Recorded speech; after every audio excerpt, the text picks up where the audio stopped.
Bienvenue au Bulletin des régions. Au sommaire, cette semaine, à Plessisville, les jeunes s'entraînent pour un concours de robotique.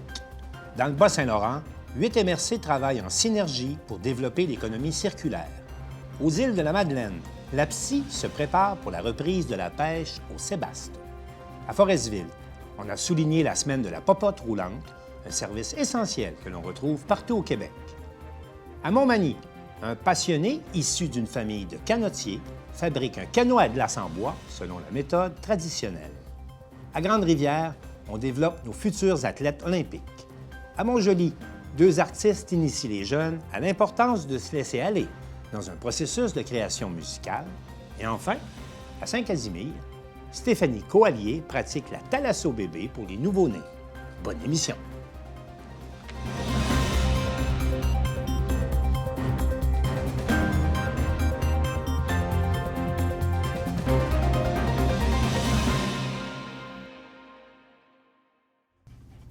Le Bulletin des régions est réalisé grâce à la collaboration de 20 télévisions communautaires autonomes associées à Cogeco. Vous verrez donc, au cours de la prochaine heure, des reportages provenant de partout au Québec. On vous souhaite une bonne émission.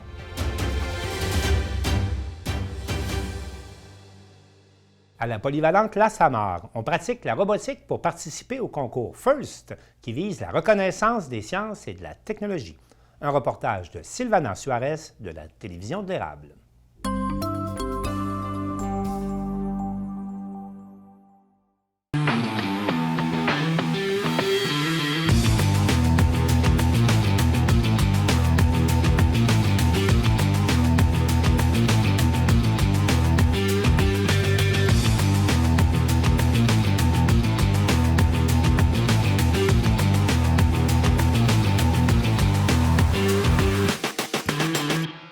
On se prépare pour une compétition de robotique qui aura lieu à la fin du mois, la compétition FIRST. Donc, on prépare un groupe de jeunes. On les accompagne dans la création d'un robot qui va rencontrer les conditions de la compétition. Donc, que ce soit autant de la fabrication, de la conception du dessin, du filage, des tests qu'ils vont faire pour arriver prêt à la compétition. Et voyons un exemple de l'objectif qui a le projet FIRST. Ça en est une, on en voit une. C'est en Californie. Donc, on voit tantôt quand on parlait des cubes et des cônes que les jeunes doivent aller déposer sur des modules de leur côté. En allant aller chercher du côté opposé, certains étaient là au départ, et à la fin du jeu doivent aller se stationner sur leur balance respective. Mais bref, présentement, ce qu'on voit, c'est la partie pilotée. Au début du match, c'est une partie qui est en mode autonome, préprogrammée, que les jeunes ont préprogrammée. Puis présentement, c'est des pilotes qui pilotent leur robot. Mais chaque robot, comme on disait tantôt, sont différents. Ils répondent aux mêmes règlements, mais c'est la vision des jeunes de comment faire le plus de points forts. Donc, divers mécanismes, soit de pinces, de bras télescopiques, différents mécanismes pour attraper les pièces. Il y a plusieurs règlements. On reçoit presque un bon document d'une bonne épaisseur quand on débute la saison. Toutefois, ils nous font quand même une vidéo qui résume visuellement de quoi a l'air la compétition, et surtout comment faire des points. Comme on voit ici, ils nous expliquent en mode autonome comment aller faire des points avec les cubes et les cônes. On peut aller aussi se placer sur la balance, encore là, toujours en mode autonome, c'est-à-dire que c'est préprogrammé. Après ça, une fois qu'on arrive dans le deuxième secteur de la compétition, qui est de 2 minutes 15, là, les jeunes vont pouvoir piloter. Donc, ici, nous présentaient, on dit, il y a les robots peuvent avoir chacun une pièce. Il va y avoir des pièces qu'on peut placer dans le milieu du jeu, des pièces qui peuvent être choisies. Donc, dans le mode autonome, on peut aller voici comment faire des points. Donc, si c'est le niveau supérieur, intermédiaire ou le niveau du bas. Et ça, c'était toujours dans le mode autonome. Puis aussi, dans le mode autonome, on peut aller se stationner sur la balance. Donc, 12 points. Vous voyez, les robots qui sont représentatifs, on les voit tous différents. C'est pour déjà faire partie de l'imaginaire des jeunes de dire qu'un robot peut tout être fait différemment. Ça, c'est dans le mode autonome. Donc, après ça, on arrive au temps de 2 minutes 15. À ce moment-là, c'est les pilotes vont vraiment aller prendre leur télécommande et la compétition part une deuxième fois. Donc, on a une station de joueurs humains qui peut donner des cônes ou des cubes. Là, ce qui présente, c'est que le réseau, il y a des bandes réfléchissantes et des sigles qui peuvent, auxquels On peut programmer des caméras pour aller viser des parties des modules. Il y a des points en allant porter les cubes, mais en plus, quand on les met en série, ça donne des points supplémentaires. Il y a même des critères, des sections de ça, que si les deux équipes des deux côtés les remplissent, ça donne des points en plus.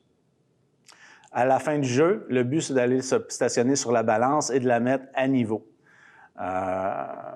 Et effectivement, on voit que ça rentre serré, mais souvent, les grandeurs qu'on voit souvent des robots, ils ont fait la plateforme voire très juste, voire très, très limite, qu'on fait des robots de grosseur habituelle, ça risque de ne pas rentrer. Ça fait plusieurs mois qu'on est en train de préparer notre robot pour la compétition, tout dépendant de notre défi. Cette année, notre défi a été d'aller porter des cubes et des cônes sur des plateformes pour nos cubes et des tuyaux pour nos cônes, ainsi que de monter sur une balance. C'est notre défi de cette année, alors on a pensé faire un bras pour pouvoir être capable d'aller porter plus loin nos cubes, nos cônes, tout dépendant de où est-ce qu'on voulait aller. On a aussi décidé de faire une gratte vers le sol pour se dire s'ils sont au sol puis on n'est pas capable de les prendre, on a juste à les tasser pour que peut-être un de nos coéquipiers soit capable, tout dépendant, ou juste les ramener dans la zone pour qu'ils soient capables. C'est pour ramasser les cônes puis les cubes puis pendant le match. Après ça, il y a le mât ici, ça sert à étendre la pince pour prendre des objets qui vont être proches du robot ou plus loin. Après ça, la gratte ici, ça va nous permettre de pousser des objets qui vont être au sol, mais plus rapidement que les prendre avec la pince. Après ça, il y a le châssis qui est la base du robot. Après ça, ici, ça c'est le compresseur. Ça sert à toute la pneumatique, tous les pistons, comme sur la pince ou les freins ici, puis sur la winch en haut. Après ça, c'est des montants qui tiennent le mât. Le mât, dans le fond, c'est là-dessus que le mât télescopique. Puis ça, ça, on appelle ça un actuateur, mais dans le fond, ça sert à faire monter ou descendre le mât télescopique pour prendre les objets à différents niveaux. Après ça, c'est les réservoirs d'air pour retenir toute l'air qu'on va avoir besoin pendant le match. Après ça, en arrière, c'est la plaque électrique. Bon, pour l'instant, elle n'est pas finie, fait que c'est ça. Mais c'est ça regroupe toutes les composantes électroniques qui sont sur le robot. Puis c'est ça, il y a les moteurs principaux en dessous qui vont servir à déplacer le robot. Puis c'est ça, en haut, c'est la winch avec son frein qui va servir à étendre et puis à ramener le mât télescopique. Sinon, il y a les deux caméras. Une ici pour voir plus qu'est-ce qu'on fait avec la pince. Puis une ici pour pouvoir voir où c'est c'est quoi l'orientation du robot, où c'est qu'on s'en va. Puis sinon, c'est pas mal ça. Dans le fond, la programmation, c'est le moteur principal du robot. C'est ça qui va contrôler les moteurs, les limit switch. Tout le fonctionnement du robot, c'est nous qui le programme à la programmation. Tout ce que le robot va faire, le mode autonome, ce que le pilote va faire, c'est le robot. C'est nous dans la programmation qui va le faire. Puis ça montrait la direction, la force des moteurs qu'il y avait. Puis ça, c'est pour dire dans quel sens il tournait. Si la flèche tournait par là, c'est qu'il tournait dans un sens, puis l'inverse. Puis ça, c'était pour la caméra, puis ça, c'était pour l'angle du gyroscope, parce qu'on avait un gyroscope. Là. Ça, c'est le dashboard du Betabot de l'année passée. On a un gyroscope pour savoir l'angle. Sinon, on a deux caméras, une Limelight qui détecte les couleurs et ça peut réfléchir. Dans le fond, sur le terrain, il y a des papiers collants réfléchissants. Ouais, des papiers collants réfléchissants qui réfléchissent la lumière verte que la Limelight émet. Que la Limelight, dans le fond, c'est une caméra qui va capter le vert, entre autres. Puis que là, elle va pouvoir diriger le robot vers vers la place où que ça réfléchit le vert. Bref, la plus belle bannière, on a gagné la compétition en 2016. C'est la bannière qu'on a au bout. Festival de robotique. On avait ça, c'est l'année 2016, l'année d'ailleurs qu'on a gagné la bannière. C'est qu'on a 2 finalistes de la Dean List au Québec. Ça fait qu'à chaque année, à la grosse compétition, il y a 2 jeunes qui sont nommés pour la Dean List, qui sont finalistes. Puis après ça, c'est à l'international qu'il y a un récipiendaire pour la Dean List, la Dean Award. Bref, Olivier et Édouard. Mais pour le peu d'âge qu'on a, honnêtement, c'est impressionnant qu'on ait déjà 2 jeunes qui ont fini finalistes au Québec.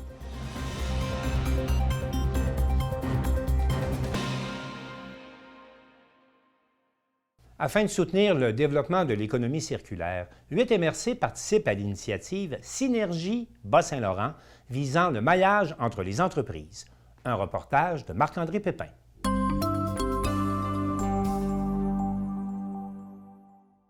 Je me trouve devant les bureaux de la SADC des Basques, puisqu'aujourd'hui, à l'émission, on va parler de maillage entre les entreprises et d'économie circulaire. Pour m'en parler, je rencontre Francis Beauregard, qui est chargé de projet chez Elim Conseil en économie circulaire.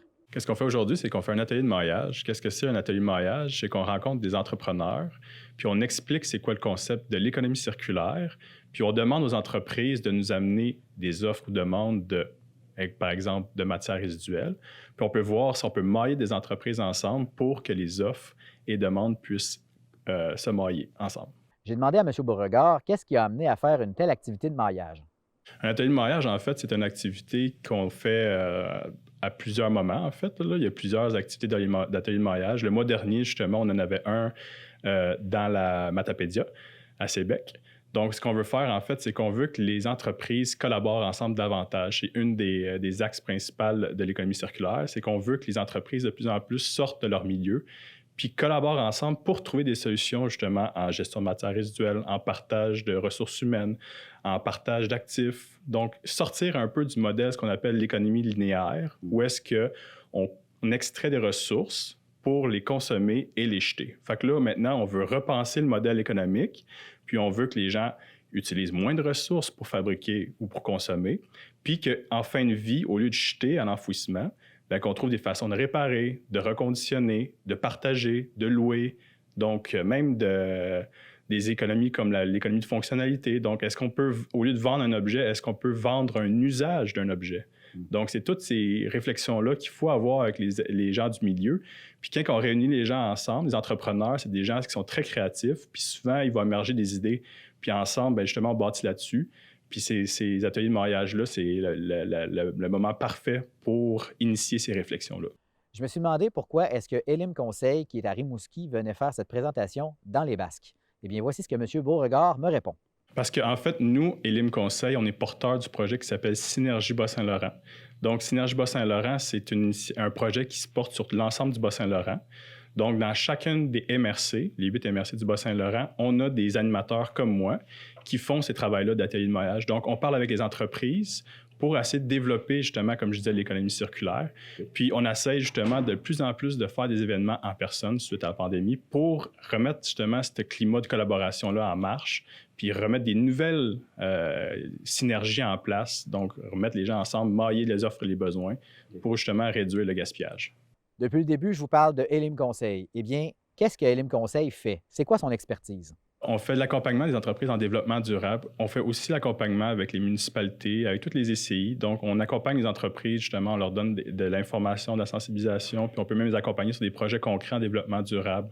Donc, je pense à la cohorte de relance durable, je parle du pôle de l'économie sociale, je parle de mandats avec les municipalités pour revoir leur politique en développement durable. Donc, on accompagne les entreprises au niveau du développement durable, puis on opérationnalise davantage ça au niveau de l'économie circulaire, où est-ce que là, on va aller voir les entreprises, puis on va leur dire c'est quoi vos rejets que vous avez que vous ne trouvez pas de débouchés. On va essayer de les aider justement à mailler avec d'autres entreprises, ou on va initier des projets de recherche avec des centres collégiales de transfert technologique ou avec des institutions justement en éducation. Donc, on essaie d'accompagner les entreprises pour trouver des solutions qu'ils n'auraient pas le temps de faire. Donc, c'est ça. Vous voulez des exemples d'économies circulaires qui ont été réalisées dans la région du Bas-Saint-Laurent, plus particulièrement dans notre secteur? Eh bien, M. Beauregard me donne ces exemples-ci. Bien, l'exemple le plus notable, là, c'est aujourd'hui un des présentateurs, un témoignage d'une entreprise, c'est la ferme Ryukyu à Saint-Simon. Donc, eux, la ferme Ryukyu Jean-François travaille avec le caveau des Trois-Pistoles. Donc, le caveau fournit la drèche à la ferme. La ferme utilise ça comme nourriture animale. Puis ensuite de ça, il y a certains des bovins, justement, qui sont nourris par cette drèche-là, qui vont être abattus. Puis après, ils vont être transformés à la boucherie du centre-ville, qui n'est pas loin d'ici non plus. Et la viande de la boucherie va aller au caveau, dans leur menu. Et puis même les graisses de la boucherie vont aller à la SEMER, justement, pour le compostage. OK. Fait qu'on voit la boucle, en fait, là, qui est complète. J'ai questionné M. Beauregard pour savoir combien d'entreprises, combien d'entrepreneurs allaient participer à l'activité de maillage et également de m'expliquer le déroulement de cette activité. On attend une vingtaine d'entreprises, donc 20 entrepreneurs. Puis il va y avoir des gens aussi, des agents économiques. Donc, il va y avoir le CLD des Basques, la SADC des Basques. Il va y avoir le Fonds Éco-Leader aussi qui va être là pour être un levier financier pour démarrer des projets en économie circulaire. Donc, ça va être une présentation sommaire de l'économie circulaire, de Synergie Bas-Saint-Laurent et des LIM, et des services aussi de la SADC, du CLD et du Fonds Éco-Leader. Ensuite de ça, il va y avoir des témoignages d'entrepreneurs qui ont mis en place des stratégies d'économie circulaire dans leurs entreprises, même des fois sans le savoir.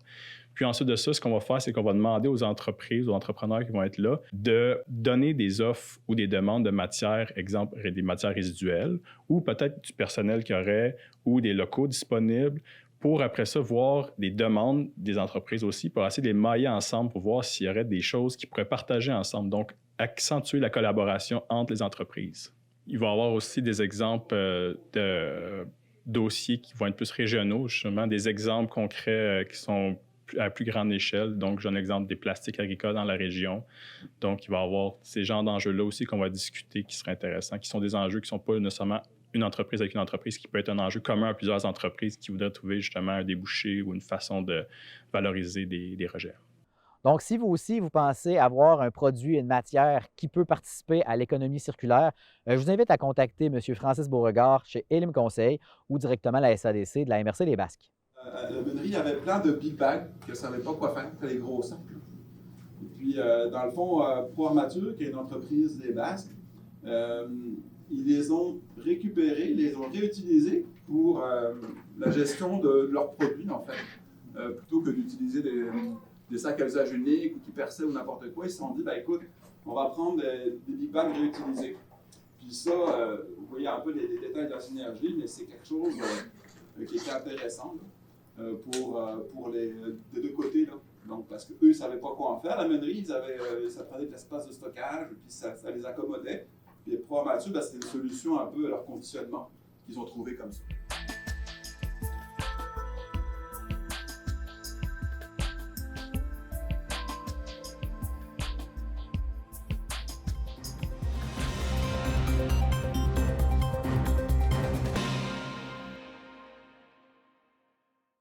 Marc Vert de la télévision de Gaspé s'entretient avec Jean-Bernard Bourgeois, qui est le président de l'Association des pêcheurs de Sébaste-des-Îles.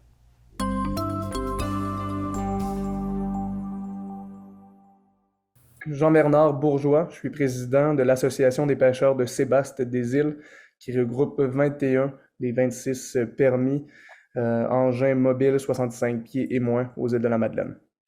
Alors pour te faire une petite mise en contexte, là ça fait déjà plusieurs reportages et entrevues qu'on a fait avec par exemple la CPG en Gaspésie, puis Mérinov aussi concernant justement la reprise de cette pêche au sébaste. Et puis on a vu que vous avez créé cette association-là aux îles de la Madeleine. Est-ce que tu voudrais nous donner un petit peu, avant qu'on parle plus en détail de cette association-là, c'est quoi la réalité sur le terrain pour qu'on puisse justement aborder ce sujet de la reprise au sébaste? Ben, la reprise, elle se fait sentir, c'est certain. Les gens en parlent beaucoup, on entend dans les radios, on lit des articles comme quoi la biomasse est importante dans le golfe Saint-Laurent. Donc nous, ce qu'on a voulu faire finalement en créant notre association, c'est se préparer en amont, avant que la réouverture se fasse, pour justement faire entendre notre voix, dire que nos pêcheurs, on veut une répartition équitable de ce quota-là lors de cette réouverture. Donc, on veut une répartition équitable pour les îles de la Madeleine, mais également à travers la province du Québec. On a entendu le ministre André Lamontagne, justement, faire part de la même volonté que nous dans certains articles, comme quoi le CEBAS, ben, le Québec devait parler d'une seule voix. Donc, nous, c'est ce qu'on propose de notre côté. Est-ce que ça veut dire qu'il pourrait ne pas y avoir d'équitabilité dans le fond, parce que tu parles de répartir bien la ressource, mais est-ce que parce que si ça réouvrait, c'est possible que ça se fasse pas dans ce sens-là? Je pense qu'il y a plusieurs scénarios qui sont sur la table. Ça, c'est du côté du MPO, ce n'est pas de notre côté. Nous, ce qu'on veut, c'est que le quota soit réparti entre les flottilles indépendantes. On voit la même chose dans la crevette, on voit la même chose dans le crabe, on voit la même chose dans le homard. Ce sont les pêcheurs qui obtiennent le quota, ce sont eux qui vont pêcher la ressource et ensuite vendre aux industriels. Nous, c'est le modèle d'affaires qu'on veut préconiser. C'est le modèle d'affaires au Québec, c'est le modèle d'affaires qui fonctionne. Donc nous, c'est certain qu'on veut aller en ce sens-là. Si on regarde dans le passé, en historique, le modèle d'affaires a déjà été différent, mais nous, on pense que pour la durabilité de la ressource, pour lui faire attention, c'est ce qu'il faut faire. C'est quoi la prochaine étape qui ferait que justement le ministère des Pêches et Océans ouvrirait dans le fond la possibilité de pêcher le sébaste-là? Et je pense on commence par on a eu une belle visite dernièrement de la ministre Joyce Murray. On apprécie aussi sa visite aux îles de la Madeleine en Gaspésie. Je pense que c'était la première étape, qu'elle vienne voir la réalité sur le terrain, voir qu'on est prêt à pêcher, qu'on est capable aussi de le pêcher, parce qu'on représente des pêcheurs d'expérience. Je pense que ça, c'est quelque chose qui était très important qu'elle voit. Maintenant, on sait que la biomasse est là, elle est présente, la taille, le poisson, il grossit de plus en plus. Donc, la réponse, elle est du côté du ministère, mais on croit que de plus en plus, là, les éléments s'enchaînent là, pour une réouverture possible très rapidement. Puis pour terminer, est-ce que vous auriez je veux dire les pêcheurs autant aux îles qu'aussi sur la côte nord ou en Gaspésie, dans le sens où les bateaux sont déjà presque équipés, où il y en aurait certains modifiés pour ça. Mais quand on parle de transformation, est-ce qu'aux îles de la Madeleine, vous pourriez aussi aller dans le sens d'une transformation du sébaste? C'est certain qu'il y a des transformateurs qui sont intéressés. On en entend beaucoup parler. La même chose sur la Côte-Nord en Gaspésie. Je pense que on doit se préparer pour cette industrie-là. Est-ce qu'on est prêt à l'heure actuelle, en ce moment? Là, les gens se préparent pour le homard et le crabe et la crevette, par exemple. Mais c'est certain que ce sera des discussions à avoir. Puis je pense qu'il y a déjà des discussions là, qui sont entamées là, du côté des industriels pour être prêts lors de la reprise. C'est pour ça qu'un signe très clair de la date de la réouverture pourrait aider justement les industriels là, à se préparer. D'accord. Ben, en tout cas, merci beaucoup Jean-Bernard pour cette mise à jour de ces informations-là. Ça complète un peu notre dossier. Maintenant, on n'a plus qu'à attendre. Puis à ce moment-là, peut-être qu'on se parlera d'ici là. Toi, dans un meilleur des cas, avec optimisme, tu verrais ça pour quand? Je ne m'avancerai pas. Je ne m'avancerai pas, mais je pense que le plus rapidement sera bien pour l'entièreté de nos communautés. Maintenant, la répartition reste à voir comment elle se fera, mais je pense que oui, je sais. Le plus rapidement sera le mieux. Je demande ça parce que des fois, il y en a qui parlent un peu. Je sais que la ministre est venue il y a pas longtemps, alors des fois, il y a des choses qui peuvent se lâcher, mais bon, je me dis on va attendre. Okay. Pas d'informations. Bon, merci à toi, hein. Merci pour ton temps en tout cas. Merci, ça fait plaisir.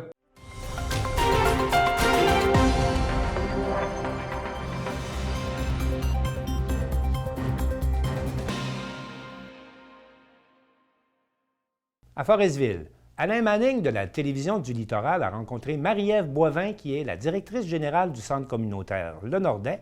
Il est question de la semaine québécoise des popotes roulantes.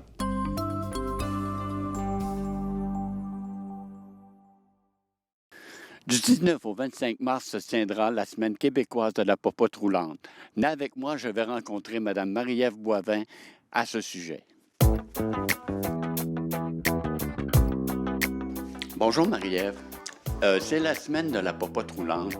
J'aimerais ça que tu me parles un peu de qu'est-ce que c'est exactement la popote roulante. Le service de popote roulante, ça fait partie de nos services du maintien à domicile qui est offert par le Centre d'action bénévole Le Nordais. C'est des repas chauds qui sont offerts à nos aînés qui sont situés entre Colombier et Longrive.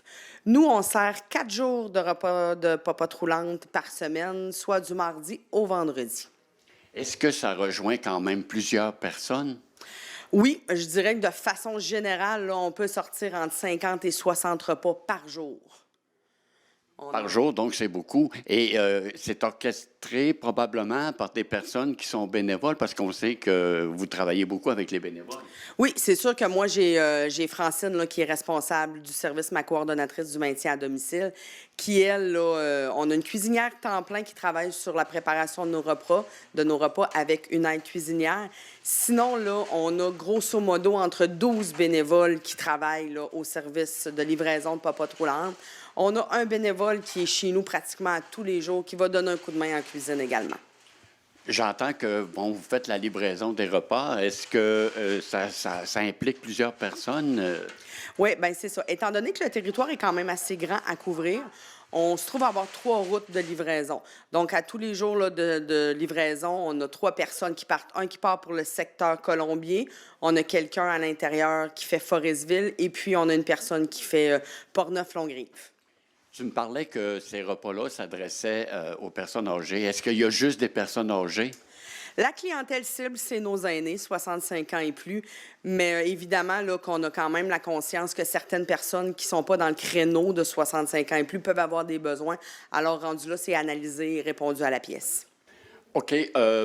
Maintenant, la popote roulante, ça existe à Forestville, mais je pense que ça déborde sur d'autres places en région. Oui, effectivement, là, il y en a partout en région sur la Côte-Nord. Là, la majorité des municipalités sont desservies. Mais spécifiquement chez nous, dans la MRC de la Haute-Côte-Nord, le secteur ouest est desservi par les Délices Maisons, qui est chapeauté par Daniel Bouchard là, dans ce secteur-là. Un petit peu différent de chez nous, là-bas, c'est un traiteur qui offre les repas. C'est fait là, en cuisine là, par un épicier de là-bas. C'est servi 5 jours semaine, du lundi au vendredi. Eux couvrent les 4 municipalités là, du secteur ouest de la MRC. Et ça implique eux autres aussi pas mal de bénévoles, probablement. Oui, effectivement. Là, je discutais avec ma collègue Diane ce matin, puis chez eux, là, ils ont deux baladeurs qui livrent la popote roulante dans leur secteur. Puis il y a elle qui est là aussi en support là, pour tout chapeauter ça. Si on regarde dans l'ensemble, là, dans le secteur ouest et ici, c'est quand même plusieurs repas qui sont servis dans une année. Hein? Annuellement, là, on peut parler qu'on sort environ 9000 repas là, pour notre service à nous ici. Du secteur ouest, on parle plus de 13 000, étant donné que chez eux, là, sont 5 jours semaine. Oui. Effectivement. Est-ce qu'éventuellement, la demande augmente à chaque année? Je dirais là, que depuis le COVID, on a vu une augmentation qui est assez majeure au niveau des demandes. On travaille aussi de plus en plus avec les réseaux sociaux. Nos aînés sont de plus en plus présents sur les réseaux sociaux, donc la promotion, la publicité de nos repas se fait beaucoup par le biais des réseaux sociaux. Donc, les gens partagent et voient qu'est-ce qui est offert et puis la demande est grandissante. Ce qui est intéressant de savoir avec les services de popote roulante, là, c'est aussi de la vigie qu'on fait auprès de nos aînés. Malheureusement, là, pour certaines personnes, c'est le seul téléphone qu'ils reçoivent à savoir s'ils veulent le menu. Donc, c'est la seule visite qu'ils ont par jour, la personne qui va livrer le repas. Donc, c'est un service de vigie là, qui peut être intéressant aussi pour nos aînés. Ben moi, je dirais que c'est essentiel parce qu'étant donné qu'il y en a certains qui sont seuls, vous veillez justement à combler ça. Effectivement, c'est ça. Là, les gens sont... Certaines personnes prennent le menu une fois... Nous, comment on fonctionne, c'est qu'on appelle à tous les jours pour offrir le menu du lendemain. Certaines personnes choisissent de donner ce qu'ils vont prendre pour la semaine afin de ne pas recevoir des appels à tous les jours, alors que d'autres attendent patiemment le téléphone là, de notre personne pour avoir le menu et avoir une certaine conversation là, par jour. Il y a quand même un petit montant que les personnes doivent... Mais parfois, c'est gratuit aussi pour une journée. Oui, cette semaine, étant donné qu'on est dans la semaine des popotes roulantes, on offre un repas gratuit à notre clientèle. Sinon, le repas est de 6,50 $. Ça comprend la soupe, le repas principal et le dessert. C'est servi chaud dans la majorité du temps, là, quand c'est possible. Secteur à l'extérieur, Colombier-Longrive, c'est un 7 $ qui est chargé. C'est les mêmes tarifs là, pour le secteur ouest. On sait que maintenant, les épiceries, ça coûte cher maintenant, acheter de la nourriture. Est-ce que ça vous a nu? C'est sûr que les sous, ça augmente de partout. Là, les épiceries, là, la tarification a augmenté. On va jouer d'idées pour essayer d'aller chercher les spéciaux le plus possible. Nos menus sont souvent en fonction des spéciaux qui sont annoncés là, dans les épiceries. Est-ce qu'à ce moment-là, vous vous servez de commanditaire? On essaie, mais on est quand même subventionné, nous, par la PSOC, donc on reçoit des sous pour pouvoir offrir ce service-là. Ça fait partie de notre mission globale du CAB. Bon, bien, merci beaucoup, Marie-Ève. Ça fait plaisir. Parfois, quand on fait des reportages, on est privilégié. C'était le cas avec la popote roulante de Forestville parce qu'ils nous ont offert un lunch gratuit. J'ai pas beaucoup de temps pour vous parler, ça va refroidir. Alain Manning pour la télévision du littoral à Forestville.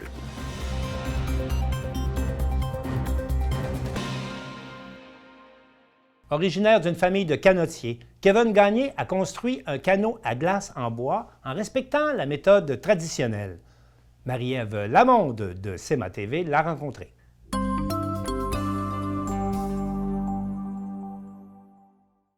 Vous avez peut-être entendu parler de cet huluberlu qui avait décidé de faire un canot à glace à l'ancienne. Eh bien, on est avec cet homme, Kevin Gagné. Bonjour. Bonjour, bonjour. Et le voici, le fameux canot, il est terminé.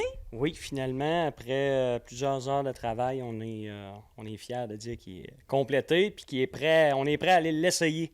Bien, on va recommencer à la base. J'aimerais ça que vous nous racontiez d'où vous est venue l'idée et comment ça a parti tout ça. Bien, écoute, l'idée, ça fait longtemps que ça me trotte dans la tête parce que je viens d'une famille où le canot à glace a toujours été présent, d'une famille de canotiers. Puis là, ben, quand j'ai commencé à faire du canot à glace, on était dans les années où le canot à glace avait été plus développé, fil de verre et puis tout, et puis tout.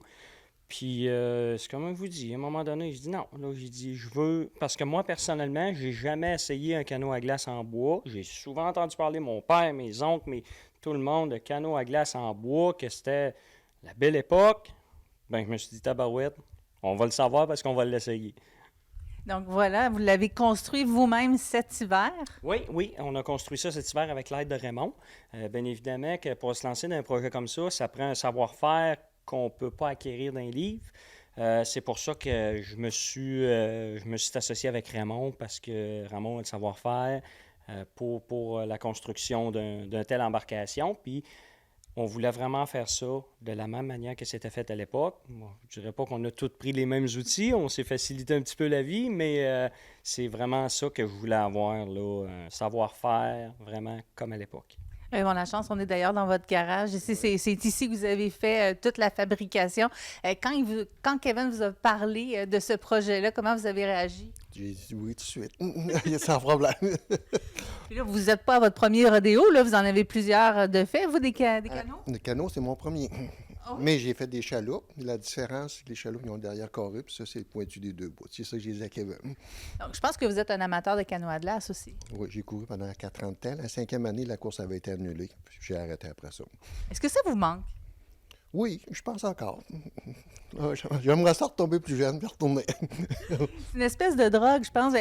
Kevin, j'aimerais ça que vous nous parliez des différentes étapes que vous avez pour réaliser ce canot-là. Oui, bien en fait, les premières étapes, c'est vraiment de se trouver le bois, hein, parce que ça prend un bois d'une bonne qualité, un bois qui n'a pas passé au séchoir, comme Raymond nous a expliqué. La première étape, c'est de trouver le bois.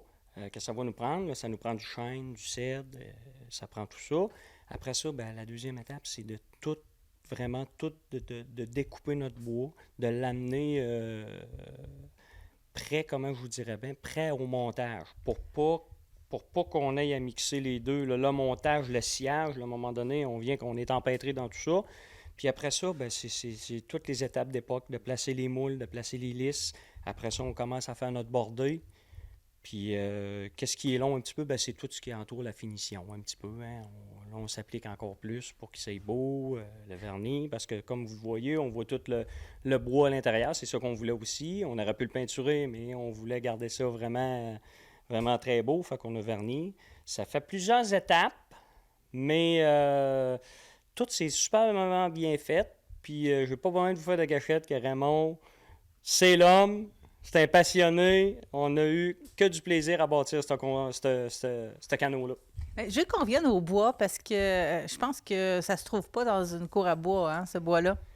Non, faut vraiment s'y prendre d'avance pour aller chercher le bois en forêt, le scier, le déligner, hein, si on veut, puis le faire sécher. Il faut vraiment le faire sécher de la bonne manière pour qu'on puisse arriver à un résultat comme ça. Et comment on choisit le bois? Un arbre qui n'a pas trop de nœuds, pour avoir du bois clair de nœuds, puis ça, c'est difficile. C'est à l'habitude, à l'œil, on peut le voir dans le bois. Est-ce que le bois de ce canot-là a été trouvé dans la région ici?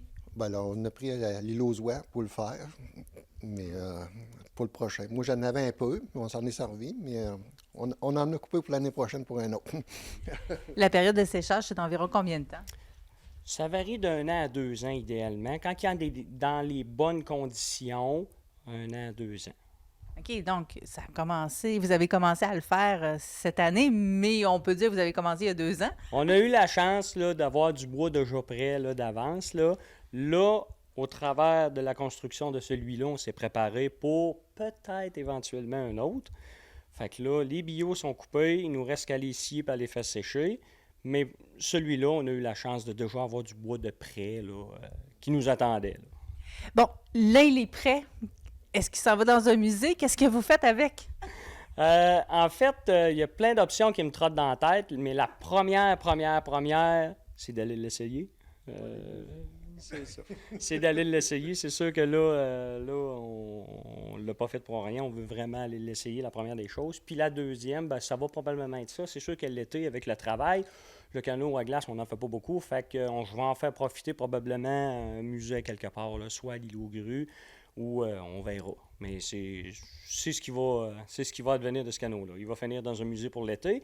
Puis l'hiver prochain, ben j'ai une petite idée peut-être un peu folle d'aller faire peut-être 1 ou 2 courses en canot à glace avec, là, pour montrer aux autres canotiers un peu c'était quoi le canot à glace à l'époque. Là.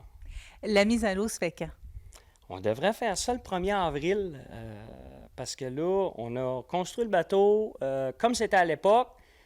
Puis on essaie de tout faire comme c'était à l'époque. Bon, là, à l'époque, on parle de bénir le canot. On fait venir un curé pour le bénir qui va théoriquement le protéger. Fait qu'on veut tout faire vraiment d'un règle de l'art. Fait qu'on y va de cette façon-là. Fait que le 1er avril, c'est ce qu'on va faire. On va le faire bénir par le curé. Par la suite, on invite les gens de Montmagny, des régions, qui veulent venir le voir, à venir le voir, le toucher, parce que c'est quand même une belle œuvre d'art. Hein? Puis après ça, ben, on ne fera pas de cachette, on va aller l'essayer. Est-ce que vous avez déjà vos coéquipiers? Ah oui, on a déjà des coéquipiers de travail. Pour le premier essai, on va y aller avec plus une équipe, je dirais, vintage. Parce que ce canot-là a fait beaucoup réagir. Il a fait réagir des anciens canotiers qui venaient le voir. J'invitais tout le monde à venir le voir. Viens le voir, ça vaut à peine. Puis là, ben, quand il rentre ici, ben, c'est tout le temps la même chose. Les yeux viennent pétillants. Puis là, on sent que les souvenirs en remontent. Puis hey, je me souviens en telle année. Puis là, on a couru. Puis tu sais. Fait que là, probablement pour le premier essai, ça va être ça. Ça va être une équipe vintage. Là, j'ai réussi à convaincre Raymond de rechausser les grappins.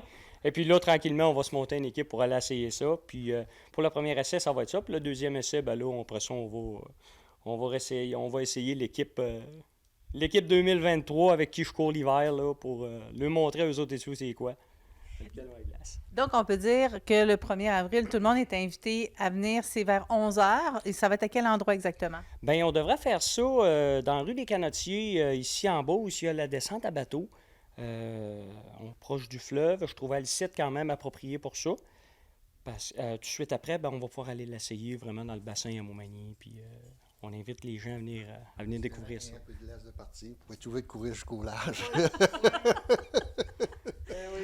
Ça fait combien de temps que vous n'avez pas fait du canot à glace? La dernière année, en 1984. Okay, donc, ça va être un gros retour. Là. Oui, un gros retour, oui. Donc, on invite vraiment les gens à aller faire un tour, à aller voir le canot. C'est vraiment magnifique. Il est de toute beauté et on le sent vivant.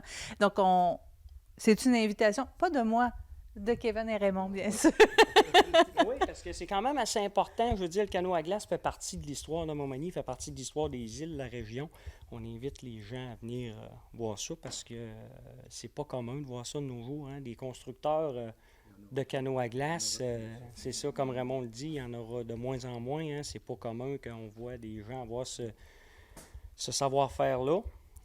On espère que ce savoir-faire-là ne se perdra pas. C'est peut-être un peu pour ça aussi qu'on le fait. On a documenté toute la construction pour essayer qu'on n'oublie pas ça. Ce savoir-faire-là qui est lié à la région aussi. Hein. Mm-hmm. Oui, parce que le canot était en chantier, mais il y a un documentaire en chantier également. Oui, bien c'est ça. En fait, là, quand j'ai commencé à partir le projet de canot à glace, ça fait déjà quelques années, un de mes amis qui a entendu parler de ça, qui a communiqué avec moi, et puis semblait bien intéressé par le projet de tout filmer ça, documenter ça. Et puis, bien, écoute, on a embarqué dans l'aventure avec Bruno Bouliane, qui nous suit depuis le début. Et puis, on devrait avoir un résultat final d'un beau petit film sur la construction d'un canot à glace, là, sous peu. Et ça se poursuit donc, ce documentaire-là, ça va être filmé aussi le 1er avril. Oui, Bruno va être présent le 1er avril, filmer tout ça. Et puis, ce qui va conclure un petit peu la première portion. La deuxième portion devrait être l'hiver prochain, parce que là, c'est comme je vous disais, on devrait embarquer sur les glaces durant les compétitions. Fait que Bruno va tout filmer ça pour englober tout ça dans le documentaire, dans le film. Kevin Gagné, Raymond Lachance, merci énormément.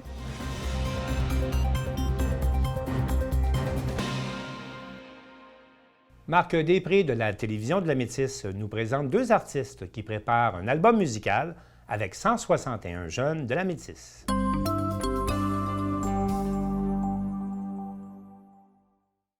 Alors, on se trouve à l'École des Alizés, donc où on vit présentement une belle expérience, une expérience particulière. Et Géraldine Saucier, rebonjour Ramon Joly. Allô, Marc, ça va bien? Ça va très bien. Alors, il faut dire que, justement, pour réaliser l'expérience que l'on fait présentement, donc tu as obtenu une bourse, là. Oui, bien en fait, c'est le CLAC qui a obtenu une subvention du fonds TELUS pour créer un album de 7 chansons avec 7 groupes de la Métisse dans 3 écoles différentes. Oui, donc il y aura plus de 150 jeunes qui vont être réunis, qui vont participer à ce projet-là. Donc, nous, on passe 2 mois là-dessus, sur ce projet-là, vraiment pour créer 7 chansons qui vont sortir au printemps, là. Donc, voilà. Un mini-album. Oui, exactement. 7 chansons. 7 chansons, 7 classes.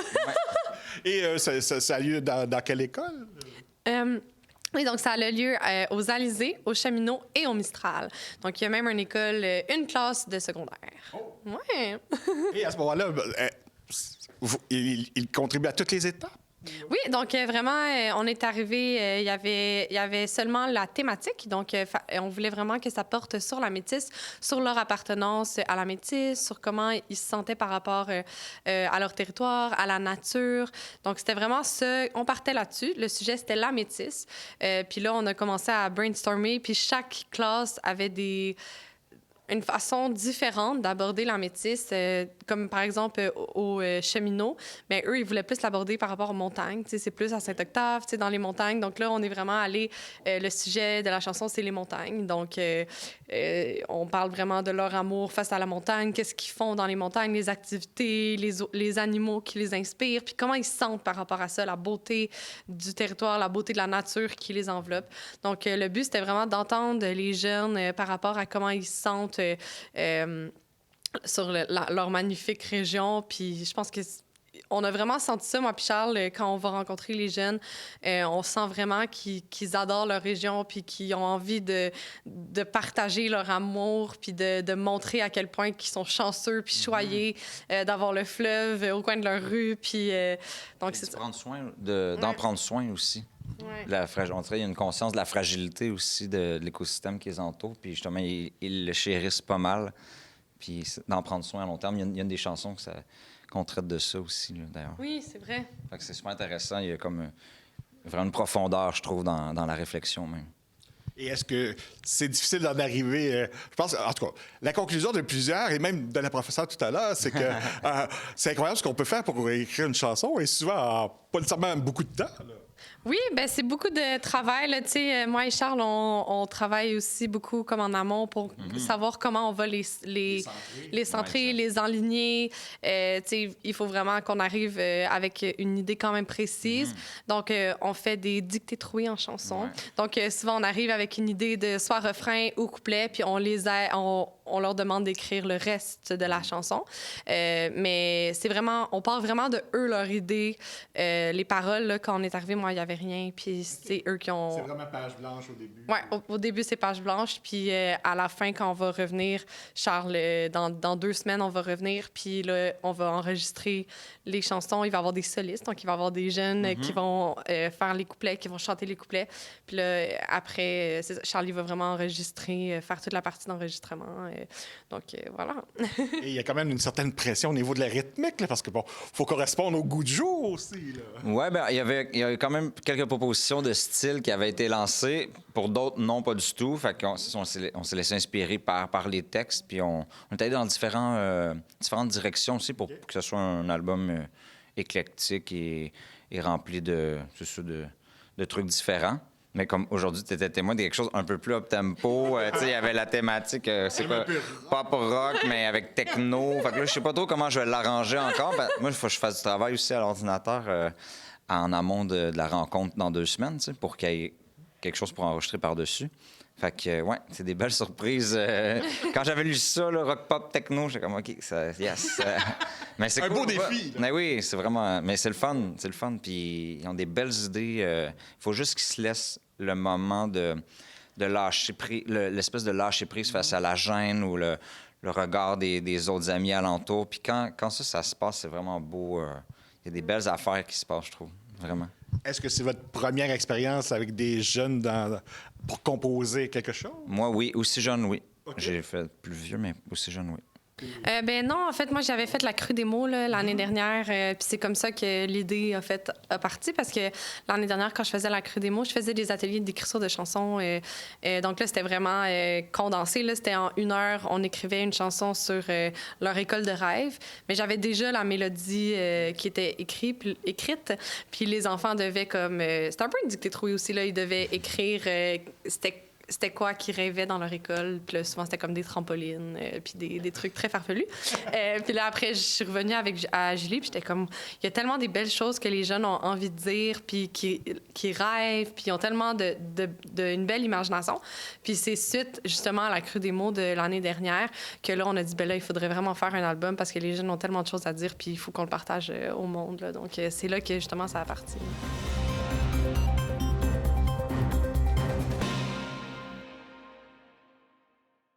Brigitte Paradis prépare nos futurs Olympiens et Jean-Denis Laperrière de TVCGR l'a rencontré pour faire le point sur les succès de ses athlètes.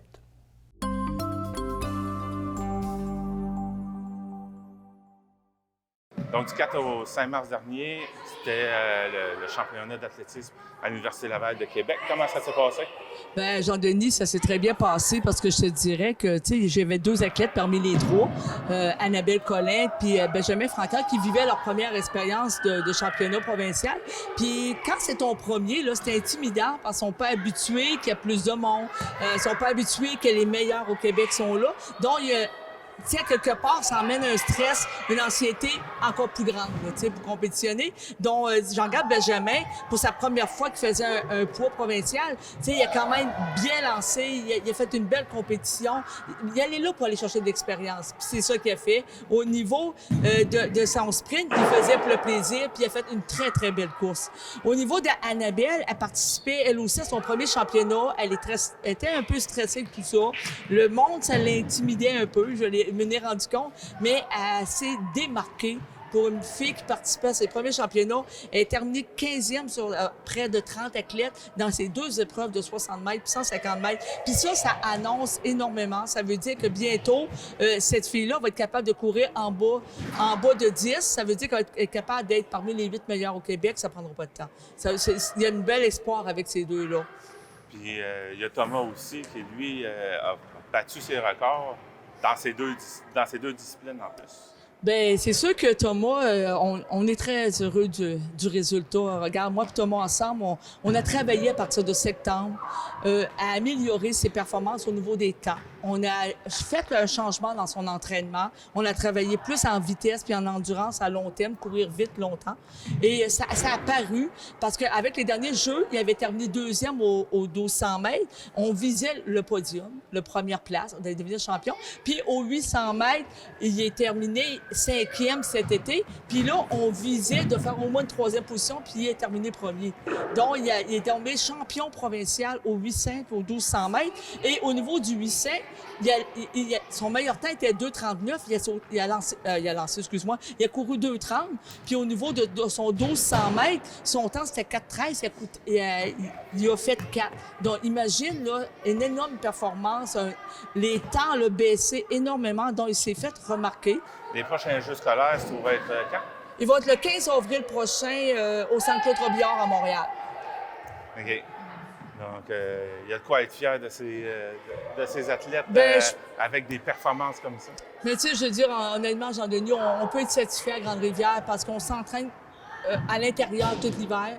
Puis on arrive en compétition comme des clubs qui s'entraînent sur des pistes intérieures. Nous, on n'a pas beaucoup d'infrastructures pour s'entraîner l'hiver. Là, bientôt, on va sortir dehors, puis on va se préparer pour les Jeux d'été. Dehors, sur notre nouvelle belle piste. Donc, je peux dire que ça va faire toute une différence. J'ai l'impression que nos athlètes ici à Grande-Rivière ont une facilité d'adaptation. Parce que comme on l'a vu aussi dans les derniers Jeux d'été, même si vous autres, vous étiez sur un parcours de gravel ici, vous arrivez là-bas sur des pistes synthétiques, ouais. Puis vous performez encore mieux que les autres. Oui, c'est ça, parce qu'on développe d'autres moyens d'entraînement que les autres ne développent pas parce qu'ils s'entraînent juste sur les pistes synthétiques. Donc, nous, vu qu'on a plusieurs surfaces, on s'entraîne dans des conditions plus dures. Donc, quand on arrive avec des conditions plus faciles, mais c'est certain que ça aide dans les temps. Puis, gars, je regarde au niveau de mes lanceurs, puis au niveau de mes sauteurs, bien là, ils vont pouvoir s'entraîner aussi à l'extérieur dans des vrais aires de saut et de lancer. Ça va faire toute une différence aussi parce que mon but personnel comme entraîneur, c'est pas juste de faire des champions au niveau du demi-fond. J'aimerais ça avoir des champions au niveau du sprint, au niveau des sauts puis au niveau des lancers. Tu as participé à ton premier championnat. Oui. Comment tu as vécu cette première expérience-là? Ben, j'ai vraiment aimé ça. Tu sais, c'est sûr, au début, j'étais un peu plus stressée parce que je savais pas bien comment ça fonctionnait. Mais ma deuxième course, ça a vraiment mieux été. Puis c'était vraiment une belle expérience. Donc, c'est au sprint que tu as participé? Oui, c'est ça. Tu as fini dans les 15 premières? Oui, dans 60 mètres, ouais. Dans les fiers? Oui, vraiment. Je suis fière de moi. Tu sais, c'est mon premier championnat en plus, c'est que... Ouais. Et as-tu déjà hâte au prochain? Oui, j'ai vraiment hâte au prochain. T'es revenu avec la médaille d'or dans les deux disciplines pour lesquelles tu as compétitionné. Ouais. Comment te sens-tu d'être le champion? Ben, je suis vraiment content, puis je suis vraiment fière aussi. Les temps que tu as fait à tes courses, ça se trouve être quoi? Au 1200, j'ai fait 4 minutes pile. Et au 800 mètres, j'ai fait 2 minutes 30. Puis tes records précédents, ça se trouve être quoi? 1200 mètres, c'était 4 minutes 13. Puis 800 mètres, 2 minutes 39. Ah, c'est un bon écart. Ouais. Comment te sens-tu d'avoir battu tes records d'autant de secondes quand même? Ben, je suis contente que mes entraînements ont payé à quelque chose. As-tu hâte aux prochaines compétitions? Ouais.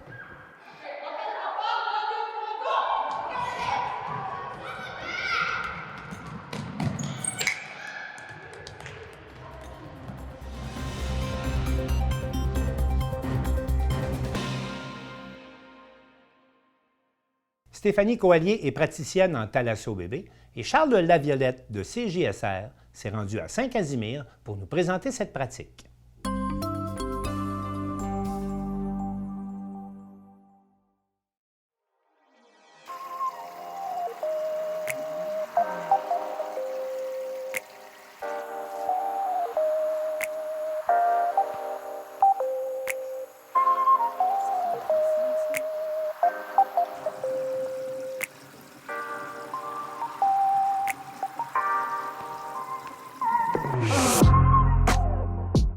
thalassothérapie, les soins thalasso, dans le fond, le but, c'est de vraiment recréer la vie utérine. Le bébé, il vient de passer 9 mois de sa vie, normalement, des fois moins, hein, des fois plus, dans le ventre de sa mère. Tout ce qu'il connaît, c'est ses mains, c'est son cordon, tu sais, il n'a jamais rien vu. Puis là, il sort du ventre de sa mère, peu importe la naissance, que ce soit une césarienne, que les os aient crevé ou pas. Mais tu sais, la naissance en soi, c'est probablement un des plus grands traumatismes qu'on vit en partant dans notre vie. C'est un élément important. Tu sais, c'est pas quelque chose qu'on peut prendre à la légère. Suite à toutes mes naissances, là, je me suis dit, hey, le thalasso, là, ça m'interpelle. J'aurais dû avoir ça à ma fille si elle aurait joué sur beaucoup, tu sais. Sur des liens, les liens d'attachement du début, surtout. Donc, c'est ce qui m'a amené aussi à faire la formation en thalasso bébé. Parce que pour moi, ça venait me parler beaucoup, ça venait me chercher dans mes émotions. Puis je trouvais ça donc important de refaire cette étape-là, puis d'offrir ça aux gens. L'eau, quand il est à la bonne température, ça reproduit le liquide amniotique qui est dans le ventre de la mère. Fait que c'est ça qui se passe quand on met bébé dans le bain. Dans le fond, il retrouve ses repères parce qu'il se ramasse dans un liquide amniotique pour lui. Mais il faut vraiment qu'il soit à la bonne température. Puis c'est pour ça que moi, j'ai un thermostatique. Fait que dans le fond, mon eau est tout le temps ajustée à la bonne température pour que ça soit comme dans le ventre.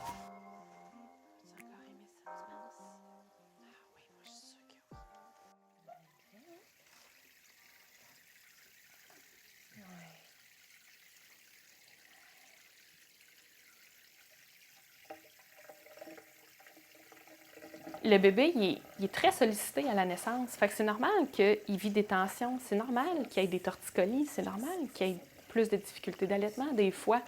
Fait que le fait de pouvoir refaire une partie de sa vie dans le bain, ça va aller le détendre, t'sais. Lui, il va retrouver ses repères. Il va dire « Hey, là, je suis comme là où j'ai été bien tout le long de ma vie à date. » T'sais, lui, c'est tout ce qu'il a connu.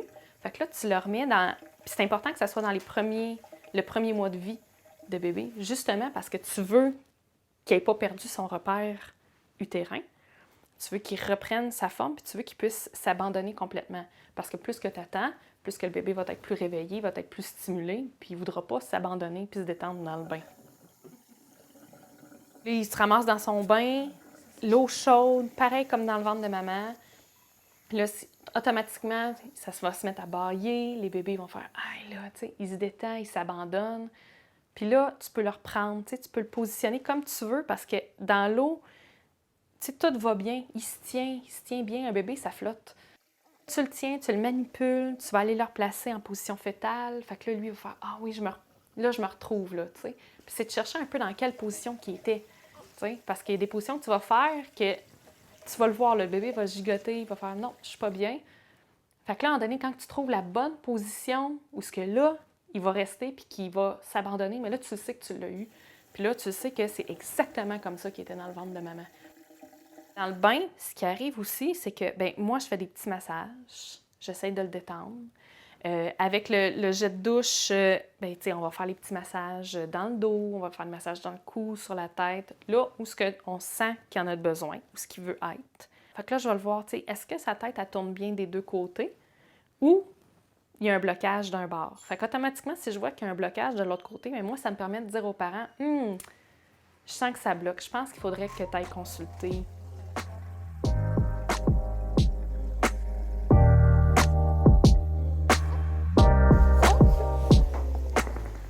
On fait le massage. Ça aussi, c'est une étape qui est importante parce que qu'est-ce qu'on fait à la maison quand le bébé prend son bain?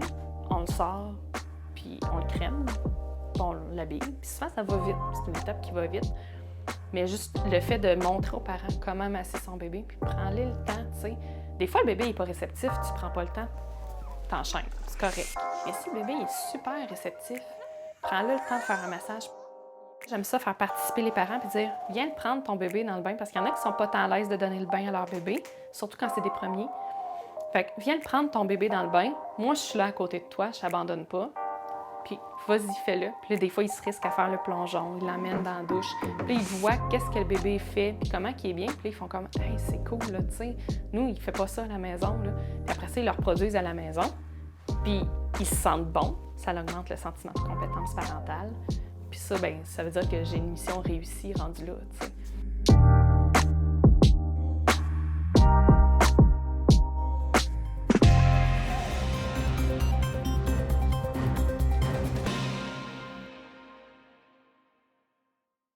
C'est tout pour le Bulletin des régions cette semaine. Je remercie toutes les télévisions communautaires participantes et je vous dis à la prochaine.